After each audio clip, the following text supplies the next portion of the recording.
Hi everyone, it's Rhonda here to introduce 3 new stamps of mine from PM Artist Studio. I'm fortunate to be one of their designers and they have many. These are 3 new key stamps. We have the Royal 13, the Ornate 8, and the Love Potion number 9. These are the foam stamps that they produce from my designs. And I'm here to give them a try to see what I can do. And I'm also going to be using this stamp by my friend Eddie Makes Art here on YouTube, and I'll link his channel below.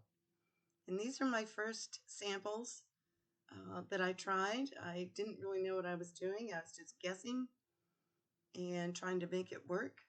Sometimes I applied too thin a coat and sometimes too thick.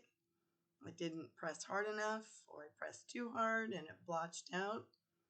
But through experimentation, I think I have a better handle on how to use the spray stains and the texture paste to make these impressions on your gel prints. So I pulled out some things from my stash to try this technique on. I have some notebook paper, brayer offs, gel print, more brayer offs, and then I also pulled out a bookmark tag and a postcard. And I'm going to start with just a brayer off, just kind of this grungy extra piece of scrap I had. And I'm going to start with this, put some of this golden light molding paste onto the brayer off in a thin to medium coat, not thick. I found if it's too thick, it just glops out and you don't get a very good impression from the stamp. You want it to be thin enough to dry quickly, but still have a little bit of loft there. Now I'm going to let this dry for 3 or 4 minutes until it is touchable, but it's not dried all the way through yet. You can sort of run your finger over it. It has almost a crust on top. Now it's funny, I can almost hear Mariah and Patricia from PM Artist Studio yelling at me. You're going to do what? No, don't put the stamp in there. No, no, no, no, no. But I also know they're all about experimentation. So I'm going to do it. I dip the stamp in the ink and I go over to the texture paste and I press firmly. I don't wiggle too much, at least I try not to. I want to press straight down firmly and pull it off while holding the paper. And look at that. You have ink and impression all at the same time. I know you can't see it well on the screen, but there is texture there as well as color, and it's kind of neat looking. Now you want to make sure you put your stamps into water immediately, because texture paste is nothing to mess around with. It will mess up your stamps if you don't get it off of there. So you don't have to actually scrub it and clean it immediately, but it has to stay wet so that it doesn't dry in there. Now I'm going to use this notebook paper and try and do a little bit thinner coat since the paper is thinner. I don't want it too thick at all, and see what happens. Now I was also thinking, I wonder if this would also work with the stencil butters. I mean, I don't see why it wouldn't if you get the right kind of application down, but I haven't tried it yet. Maybe one of you will try that and let me know how it worked for you. So I'm going to do this one and set it aside to dry for a little bit, just 3 or 4 minutes, and then I'm going to do a second one while I wait. Again, just, putting a regular medium-sized coat down. And as I was doing this, I realized afterwards that I tend to get straight edges from the palette knife along the edge, and I think it might be a good idea to just go over those edges a little bit with your finger and soften the edges. Wouldn't be such a hard line there. On the next one, I'm going to try to get not such a hard line around the edges. And then I'm going to set this one aside to dry as well. And then we'll come back and we'll do some stamping. I'm just going to clean up a little bit before I move on. I hope y'all are enjoying this. I hope maybe it's something you'll try, and either come back and leave a comment and let me know how it worked for you. I'd love to see, or send me a message on Facebook in the Makers of Mixed Media Art and Artists group. We have a lot of fun over there, and it's a great group. You really should go and check that out. So these are dry now, or drier. You know, they have the top is dry enough to touch, but it's not dried all the way through. So I thought, let's try with some paint instead of ink and see if that works with the texture paste. So I'm going to put some paint out here and get my brayer.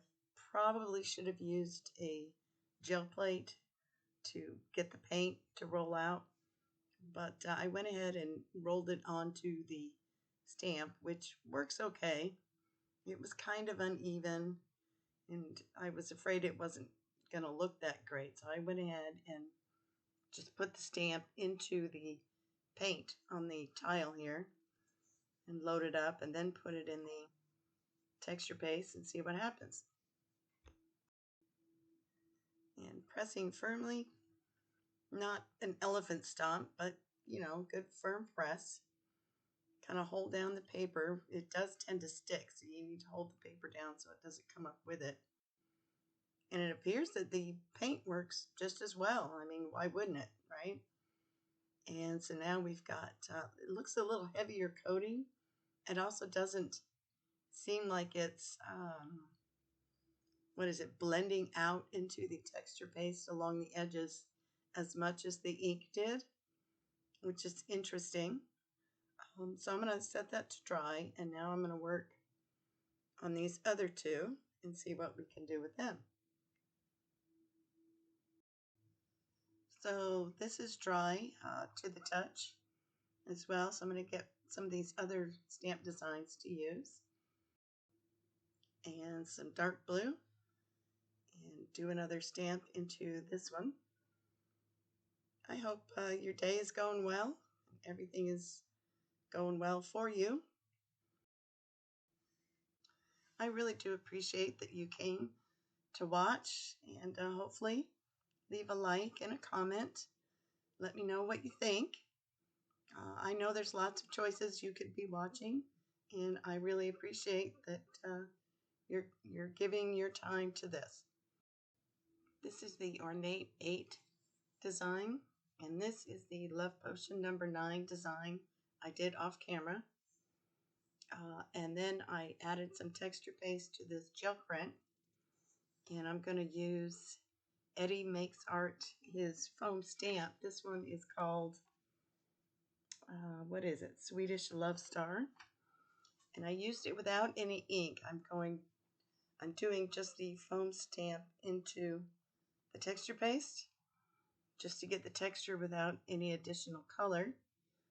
I realized through my trials that you can add color after texture paste is dried, and that's kind of another way to just oomph it up a bit. This may not have been the best print to choose because it's a busy print and the stamp design gets lost somewhat, even with the additional texture. Maybe something more subdued would have been a little better. But here I'm going to start adding some color to this. These are all dry now. And I'm going to start with just spraying some ink on the tile and adding a little bit of water and putting the print into the ink and smush it around a bit. If you watched my recent Grungified playing card video, and I'll put a link to that below too, it's basically the same thing with the ink and the water and getting the color to move around. I'll go ahead and speed up this next minute or so while I'm inking and adding more color. to this piece. Again, I think this print may have been a little too busy with the large stamp that's there, but we'll just let it play out.